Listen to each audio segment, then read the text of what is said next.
Good morning. हमने पहले video में देखा था रासायनिक अभिक्रिया की। रासायनिक अभिक्रिया में पढ़े थे भौतिक और रासायनिक परिवर्तन। आज पढ़ेंगे रासायनिक समीकरण। कोई भी अभिक्रिया होती है तो उसमें पदार्थ होते हैं। उन पदार्थों को यदि रासायनिक अभिक्रिया में भाग लेने वाले पदार्थों को अणु व प्रतीकों के रूप में जब हम लिखें तो प्रदर्शित किया जाता है या लिखा जाता है तो वो अभिक्रिया कहलाती है रासायनिक समीकरण। क्या है वो? इसे क्या कहते हैं? उसे रासायनिक समीकरण। जैसे कार्बन को जब ऑक्सीजन से अभिक्रिया कराई जाती है, ऑक्सीजन से अभिक्रिया कराई जाती है तो अभिक्रिया करके क्या बनता है? कार्बन डाइऑक्साइड, कार्बन डाइऑक्साइड बनता है, कार्बन डाइऑक्साइड बनता है। अब देखो यदि हम इस प्रकार लिखें तो काफ़ी समय लगेगा और काफ़ी जगह भी घेरेगा। तो इसके लिए वैज्ञानिकों ने और क्या निष्कर्ष निकाला कि उनका अणु सूत्रों या प्रतीकों के रूप में लिखा है जिससे समझने में भी आसानी रहे और उनके समीकरण को आसानी से पढ़ा जा सके। जैसे कार्बन को इन्होंने लिखा कार्बन सी से और ऑक्सीजन का सूत्र होता है O। तो प्रतीक कार्बन और ये अणु सूत्र होता है जल का, इसके रूप में लिखा। अभिक्रिया करके क्या बना रहा है? Carbon dioxide. तो इस रूप में हम लिखें तो वही क्या कहलाती है? रासायनिक समीकरण कहलाती है। अब देखो जब रासायनिक समीकरण की बात करते हैं तो ये पदार्थ लिए हमने और ये पदार्थ लिए और ये पदार्थ बने। ये पदार्थ हमने क्या किए? इन पदार्थों को लिया, इन पदार्थों को हमने अभिक्रिया करी।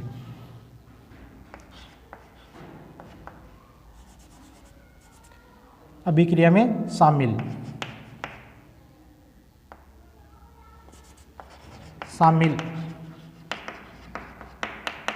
पदार्थ, और ये कैसे पदार्थ हैं? बने। ये पदार्थ बने तो अभिक्रिया में शामिल ही है और इस अभिक्रिया करके क्या बने? ये पदार्थ बने। तो इस प्रकार पदार्थ अभिक्रिया में दो तरह के होते हैं। एक तो इनको क्या कहते हैं?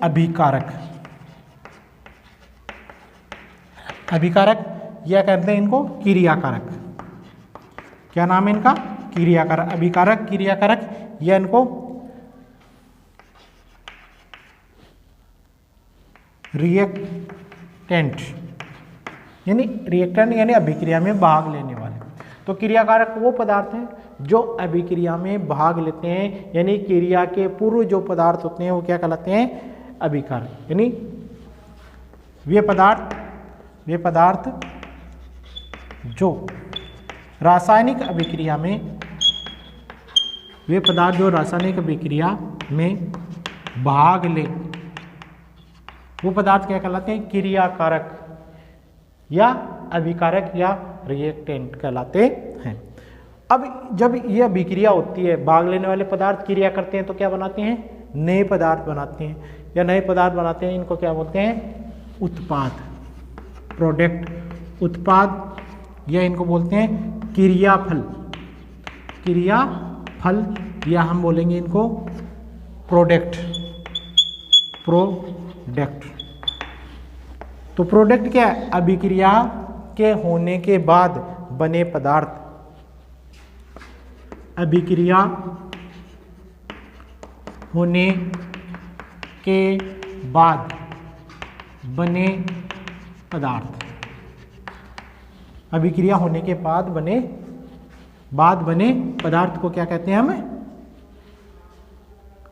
क्रियाकारक उत्पाद या क्रियाफल कहते हैं। जैसे हम बात करते हैं, जैसे नाइट्रोजन और हाइड्रोजन की अभिक्रिया कराई। नाइट्रोजन और हाइड्रोजन अभिक्रिया करके क्या बनाई? अमोनिया बनाते हैं। क्या बनाया? अमोनिया। तो ये पदार्थ क्या है?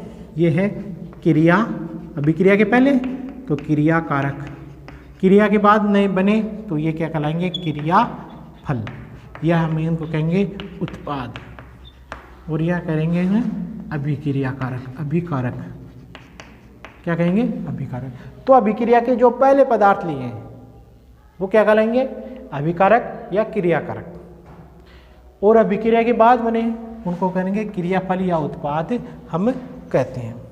और अभिक्रिया, अभिकारक और क्रियाकारक और क्रियाफल और उत्पाद के मध्य हम इनको प्रदर्शित करने के पहले बनते हैं नए पदार्थ, इनके मध्य हम तीर का निशान लगा करके प्रदर्शित करते हैं।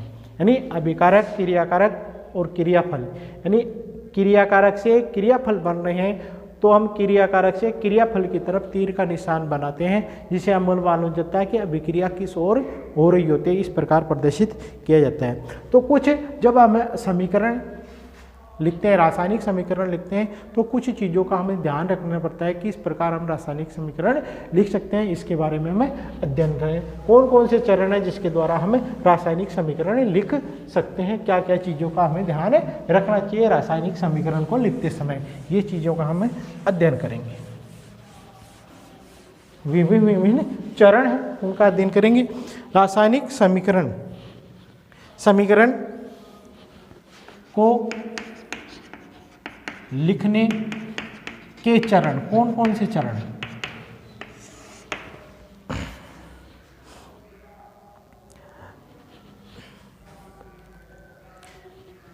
तो पहली बात हमने बताई, कोई भी रासायनिक अभिक्रिया है उसमें जो पहले होते हैं वो क्या क्या होते हैं? क्रियाकारक। और क्रियाकारक के बाद में क्रिया करके जो बनाते हैं वो क्या कहलाते हैं? उत्पाद। या हम बोलते हैं क्रियाफल। इनको क्या बोलते हैं? क्रियाफल। और इनको हम क्रियाकारक को बोलते हैं अभिकारक। जब क्रियाकारक से क्रियाफल बनते हैं, अभिकारक से उत्पाद बनते हैं, तो इनको प्रदर्शित करने के लिए हमें क्या करते हैं? क्रियाकारक से उत्पाद की ओर हम तीर का निशान लगाते हैं। क्या लगाते हैं? तीर का निशान लगा के प्रदर्शित किया जाता है। पहली बात तो ये। दूसरी बात, जब क्रियाकारक या क्रियाफल दो या दो से अधिक हो, यानी क्रियाकारक या क्रियाफल दोनों, क्रियाकारक व क्रियाफल दो से अधिक हो, तो उनके मध्य क्या लगाते हैं? प्लस का निशान। हो, अधिक हो तो मध्य प्लस का चिन्ह लगाते हैं। ये ध्यान रखना चाहिए। जैसे हम बात करते हैं कार्बन और ऑक्सीजन की अभिक्रिया करवाई, तो क्या बनी? Carbon dioxide. क्या बनी? Carbon dioxide. तो यहाँ क्रियाकारक कितने हैं? दो, तो उनके मध्य क्या लगा दिया उन्हें? प्लस का निशान। क्या लगाते हैं? प्लस का निशान, जिसे मालूम किया दो अभिकारक। इसी प्रकार जैसे अमोनिया की हम अभिक्रिया कराते हैं, अमोनिया अभिक्रिया करके टूटता है तो हाइड्रोजन और नाइट्रोजन के अंदर टूटा, तो इसमें क्या है? यहाँ क्रियाकारक कितने हैं? क्रियाफल कितने हैं? दो, तो उनके मध्य हमने क्या लगा दिया? प्लस का निशान लगा दिया। दूसरी चीज हमें ये ध्यान रखना चाहिए, कोई भी रासायनिक अभिक्रिया होती है, रासायनिक अभिक्रिया होती है, तो रासायनिक अभिक्रिया में द्रव्यमान निहित रहता है। द्रव्यमान क्या रहता है?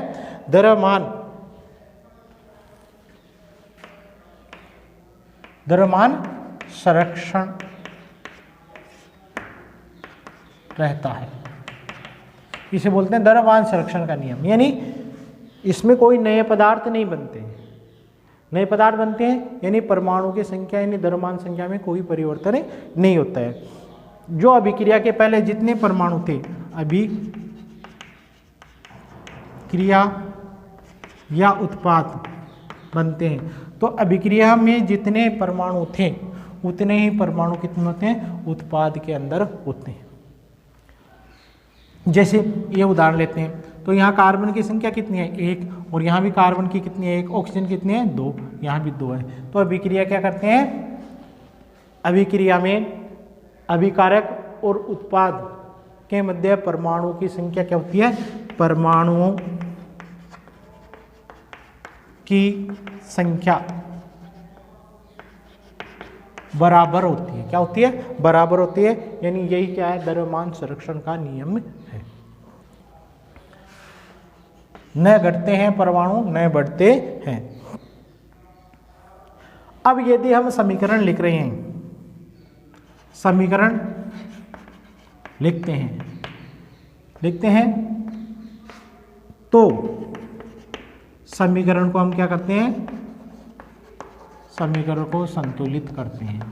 संतुलित मतलब परमाणु की संख्या कम ज़्यादा है तो हम जोड़ बाकी गुण भाग जोड़ वगैरह इनके करके विधि अनुमान विधि द्वारा हम समीकरण संतुलित करते हैं। संतुलित किस विधि द्वारा करते हैं, अनुमान विधि द्वारा संतुलित की जाती है। जैसे उदाहरण लेते हैं, ये इसमें संतुलित नहीं है, नाइट्रोजन यहाँ 1 है, यहाँ 2 है, हाइड्रोजन 3 है, यहाँ कितने 2 है। तो जैसे किस प्रकार संतुलित करते हैं, जैसे अमोनिया, हाइड्रोजन और नाइट्रोजन किससे भी किया करें, अमोनिया जब टूटती है तो किस में टूटती, नाइट्रोजन और हाइड्रोजन में टूटती है। अब देखो हम यहाँ नाइट्रोजन कितने हैं 1, यहाँ कितने हैं 2, हाइड्रोजन 3 है और यहाँ कितने 2। तो संतुलित करने के लिए यहाँ कितने हैं, नाइट्रोजन 2, तो यहाँ भी 2 करने के लिए इसको हमें गुणा करते हैं। अब ये पूरे से गुणा हो रहा है, यानी 2 नाइट्रोजन के 1 से भी गुणा होगा, हाइड्रोजन से भी गुणा, यानी नाइट्रोजन का 1 है तो क्या लिखेंगे 2 गुणा 1, कितने नाइट्रोजन 2, हाइड्रोजन कितने हो गए, यहाँ 2 लिखो, 2 गुणा हाइड्रोजन के कितने 3, तो कितने हो गए 6। जबकि यहाँ कितने, तो इसको संतुलित करने के लिए यहाँ कितने से गुणा करेंगे, 3 से गुणा कर दिया, तो हाइड्रोजन के कितने हो गए 3, नाइट्रोजन के यहाँ के 2, यहाँ भी नाइट्रोजन के 2, हाइड्रोजन के 3। तो अभिक्रिया, इसको हम बोलते हैं अभिक्रिया संतुलित करना। इस प्रकार हम अभिक्रिया को संतुलित करके लिखते हैं। जब अभिक्रिया संतुलित करते हैं, अभिक्रिया संतुलित करते हैं तो सर्वप्रथम ऑक्सीजन व हाइड्रोजन को छोड़ करके दूसरे परमाणु, ऑक्सीजन और हाइड्रोजन को छोड़कर दूसरे परमाणुओं को क्या करना चाहिए, परमाणु को संतुलित करना चाहिए। यह अभिक्रिया संतुलन में ध्यान रखना चाहिए अभिक्रिया संतुलित करते समय।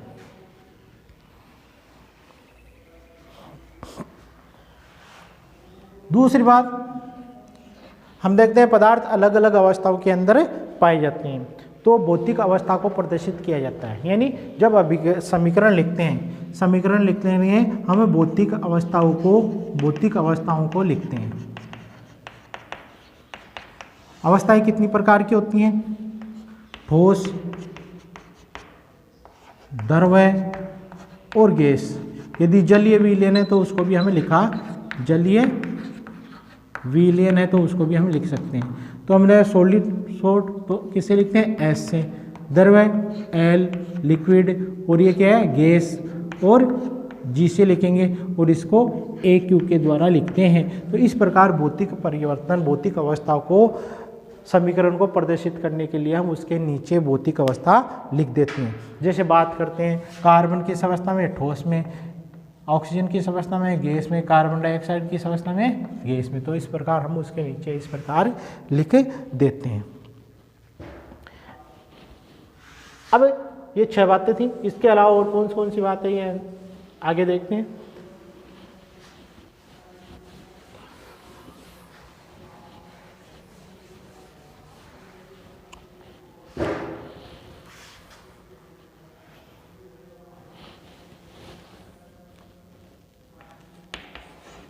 किसी भी अभिक्रिया यदि दोनों तरफ हो रही है, यानी अभिक्रिया में क्रियाकारक क्रिया करके क्या बना रहे हैं, और उत्पाद वापस क्रिया करके वापस क्या बना रहे हैं, क्रियाकारक बना रहे हैं। तो ऐसी अभिक्रिया कहलाती है उत्क्रमणीय अभिक्रिया। क्या कहलाती है, उत्क्रमणीय अभिक्रिया। ऐसी अभिक्रिया जो दोनों दिशाओं में चले क्या कहलाएगी, उत्क्रमणीय अभिक्रिया। और इसको लिखने के लिए इस प्रकार का चिन्ह लगाते हैं हम ऐसे, या हम ऐसे भी लगाते हैं 2 लाइन खींच करके इस दोनों तरफ तीर का निशान, तो ऐसी अभिक्रिया कहलाती है उत्क्रमणीय अभिक्रिया कहलाती है। जैसे HCl किन से मिलकर बनता है, हाइड्रोजन और क्लोरीन को अभिक्रिया कराते हैं तो क्या बनता है, HCl बनता है। तो ये अभिक्रिया ऐसी है जो दोनों दिशाओं में होती है, यानी हाइड्रोक्लोरिक अम्ल वापस टूट करके किस में बन जाएगा, हाइड्रोजन और क्लोरीन के अंदर विभक्त हो जाता है, और हाइड्रोजन क्लोरीन क्रिया करके HCl बनाते हैं। ये अभिक्रिया संपन्न नहीं होती है, वापस उत्पाद वापस क्रिया करके क्रियाफल वापस क्रिया करके उत्पाद का निर्माण कर देता है। दूसरी बात हम ध्यान रखते हैं कि जितनी भी अभिक्रियाएं होती हैं, यदि अभिक्रिया हो रही है, जैसे नाइट्रोजन को किससे अभिक्रिया कराई हमने, हाइड्रोजन से अभिक्रिया कराई है और क्या बना, अमोनिया बनी, यह भी देखा, और हमने संतुलित भी की थी 2 से और इसको 3 से, अभिक्रिया संतुलित हो गई। अभिक्रिया संतुलित, अब ये अभिक्रिया कुछ विशेष परिस्थितियों में होती है, यानी इसको गर्म करते हैं या विशेष दाब पर रखा जाता है, तो इसके लिए क्या करते हैं, जितने टेम्परेचर पर गर्म किया जाता है उसका टेम्परेचर जो तीर का निशान है इसके ऊपर या नीचे लिख देते हैं। तो इसको कितना गर्म करते हैं, 773 केल्विन पर गर्म किया जाता है, तो यह अभिक्रिया संपन्न होती है। वो दाब कितना रखा जाता है, 200 atm यानी एटमॉस्फेयर दाब इसके ऊपर रखा जाता है, तो यह अभिक्रिया संपन्न होती है। तो इस प्रकार कुछ विशेष परिस्थितियां हैं, उन परिस्थितियों को हम अभिक्रिया के तीर के निशान कर ऊपर या नीचे लिख देते हैं। यदि अभिक्रिया गर्म की गई है, यदि टेम्परेचर नहीं लिखा हुआ है, तो अभिक्रिया गर्म करते हैं तो हम उसके त्रिभुज का निशान उसे लगा देते हैं। इसका मतलब क्या होता है, अभिक्रिया को क्या किया गया, गर्म किया गया, तब अभिक्रिया संपन्न हुई है। कुछ अभिक्रियाएं होती हैं ऊष्माक्षेपी और कुछ अभिक्रिया होती हैं ऊष्माशोषी। ऊष्माशोषी अभिक्रिया ऊष्माक्षेपी यानी जिसमें अंदर ऊष्मा क्या निकले, बाहर निकले। कोई अभिक्रिया हो और उसमें ऊष्मा बाहर निकले तो ऊष्माक्षेपी अभिक्रिया, और ऊष्मा ग्रहण करे हो तो ऊष्मा ग्रहण करे तो वो है ऊष्माशोषी अभिक्रिया। तो ऊष्माक्षेपी व ऊष्माशोषी अभिक्रिया को यदि बाहर निकल रही है तो हम इसके किसका निशान लगा देते हैं, प्लस का, और यदि ग्रहण कर रहा है तो माइनस का निशान हम लगाते हैं। जैसे अमोनिया को अभिक्रिया कराते हैं, अभिक्रिया करा के क्या बनाती है, नहीं, हाइड्रोजन और अमोनिया को अभिक्रिया कराते हैं, नाइट्रोजन और हाइड्रोजन को अभिक्रिया कराते हैं तो हमें क्या प्राप्त होता है, अमोनिया प्राप्त होती है। तो ये अभिक्रिया क्या होती है, इस अभिक्रिया को कराते हैं तो इसमें हमें ऊष्माक्षेपी अभिक्रिया उसमें बाहर निकलती है, तो इसमें हम कितनी ऊष्मा लिखती है, 10.5 किलो कैलोरी प्रति मोल। और एक अभिक्रिया है नाइट्रोजन को ऑक्सीजन से अभिक्रिया कराती है, तो अभिक्रिया करके नाइट्रिक ऑक्साइड बनता है, और इसमें अभिक्रिया अशोषी होती है 21.6 यानी ऊष्मा का अवशोषण होता है। तो ये अभिक्रिया होती हैं, उसमें 2 तरह की होती हैं, इनको हमें लिखने के लिए प्लस और माइनस के निशान का उपयोग करते हैं। यदि किसी अभिक्रिया में उत्प्रेरक है जो अभिक्रिया में भाग नहीं लेते हैं मगर अभिक्रिया के वेग में परिवर्तन कर देते हैं, क्या कहलाते हैं, उत्प्रेरक कहलाते हैं। जैसे एथीन को जब अभिक्रिया कराई जाती है हाइड्रोजन से तो क्या बनता है, एथेन बनता है, CH3। और यह अभिक्रिया किसकी, कौन सा उत्प्रेरक डालते हैं, निकिल। जितनी अवस्था में डाला जाता है उतनी अवस्था में वापस प्राप्त हो जाता है, मगर अभिक्रिया के वेग को ये बढ़ा जाता है। एथीन से हमें क्या प्राप्त होती है, एथीन से हमें एथेन प्राप्त होती है। क्या प्राप्त होती है, एथेन प्राप्त होती है। इस प्रकार हमें रासायनिक समीकरण लिखते समय इन चीज़ों का हमें ध्यान रखना चाहिए। अब देखो ये रासायनिक अभिक्रिया हो गई, इनकी हमें क्या क्या जानकारी देती है, तो रासायनिक अभिक्रिया लिखते हैं तो हमें क्रियाकारक उत्पादों की जानकारी देती है। अणुओं की संख्या बताती है, जैसे हम बात करते हैं इसमें हाइड्रोजन के कितने अणु, कितने नाइट्रोजन के 2, और इसमें हाइड्रोजन कितने 6, और इस प्रकार हमें परमाणुओं की या अणुओं की संख्या बताती है। पदार्थों की भौतिक अवस्था कि ठोस है, द्रव है, गैस, हमें इसका समीकरण के नीचे उसको कोष्टक में लिखते हैं।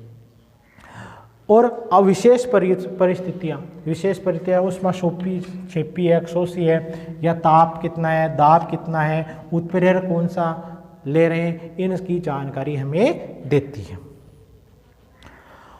और उत्क्रमणीय अभिक्रिया उत्क्रमणीय है या नहीं, इसकी भी जानकारी हमें देती है। तो ये रासायनिक समीकरण जब हम लिखते हैं तो इन चीज़ों की हमें जानकारी समीकरण को देख करके मालूम चल जाती है। मगर फिर भी इसमें क्या रह जाती है, रासायनिक समीकरण की कुछ सीमाएं हैं जिसकी जानकारी ये हमें नहीं देता। समीकरण लिखने के बाद उसकी जानकारी हमें प्राप्त नहीं होती है। वो है अभिक्रिया की पूर्णता की जानकारी नहीं देता कि अभिक्रिया पूर्ण हुई है, ये रासायनिक समीकरण लिखने पर हमें मालूम नहीं होता है। क्रियाकारक और उत्पाद यानी पूर्णता की जानकारी नहीं देता, पूर्णता की जानकारी नहीं देता है। और अभिक्रिया की सांद्रता के बारे में कुछ स्पष्ट नहीं है कि अभिक्रिया कितनी, सांद्रता कितनी तनु है, या सांद्रता की जानकारी भी हमें नहीं देते हैं। तो रासायनिक समीकरण में ये 2 कमी रहती है जिसकी हमें पूरी जानकारी हमें नहीं होती। Thank you.